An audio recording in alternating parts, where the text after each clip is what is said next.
Le journal des sports de e-Radio. Le journal des sports avec Mohamed Kandji. Bonjour Mohamed. Bonjour Antoine. José Mourinho quitte Manchester United. Oui Antoine, Manchester vient d'annoncer le départ avec effet immédiat de José Mourinho pour le biais d'un communiqué publié sur son site internet. Cette information, Antoine, tombe au moment où les médias anglais affirmaient encore que le Portugais n'était pas en danger cette semaine. Le club mancunien va nommer un intérimaire pour terminer la saison, informe Foot Mercato.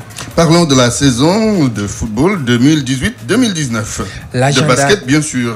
Oui, Antoine, la Jeanne d'Arc promu chez les hommes ne compte pas jouer les seconds rôles dans l'élite. Le club de Dakar démarre ses entraînements mardi.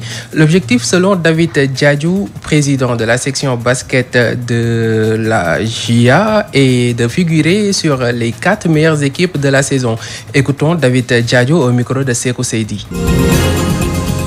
Comme tout promu, il nous faut nous préparer pour affronter la saison prochaine. Et c'est pour cette raison que, pas plus tard qu'hier, j'ai rassemblé tous les joueurs, discuté avec eux, décliné les objectifs.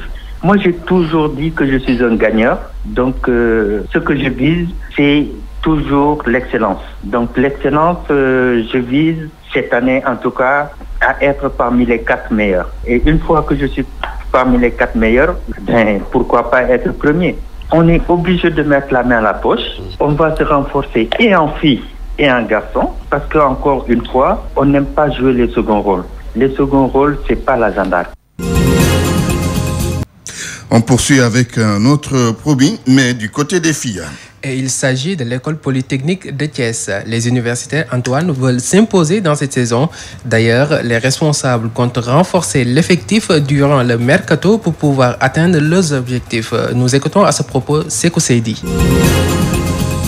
L'école polytechnique de Thiès est prête à défier les grandes équipes de la D1 de basketball sénégalais. D'après Bamba Diaw, président du club. Nous sommes toujours dans la préparation et nous n'avons pas encore bouclé complètement notre préparation. Mais en tout cas, nous nous préparons pour présenter une équipe vraiment compétitive. Promu de la saison et vainqueur du tournoi de montée en D1 chez les filles, le club de Thiès vise le maintien cette saison. Nous ne sommes pas montés pour descendre. Donc, le premier objectif, c'est le maintien. Donc, on va essayer d'asseoir notre acquis, qui est un acquis de taille, c'est d'accéder à la première division. Et nous travaillerons maintenant pour nous propulser et aller, pourquoi pas, jouer de grands rôles. Mais rien n'est exclu, puis l'objectif fondamental, c'est le maintien en D1. Pour atteindre cet objectif, l'USEPT compte se renforcer durant ce mercato. En tout cas, nous sommes en train de travailler là-dessus pour voir ce que nous pouvons obtenir pour renforcer en fait l'équipe que nous avions présentée lors du tournoi de montée. Il est clair que ça va être relativement peu difficile, mais nous avons espoir que nous parviendrons à avoir des éléments assez intéressants qui vont nous permettre de renforcer notre équipe et atteindre notre objectif. L'école polytechnique de Thiès entre en regroupement fermé le 25 décembre prochain. Au terme de ce camp d'entraînement, les dirigeants vont sélectionner les joueuses qui vont défendre les couleurs de l'équipe cette saison.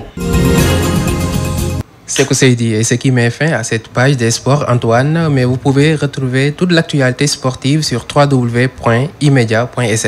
Mohamed Kandji, merci. Le journal des sports de e-Radio.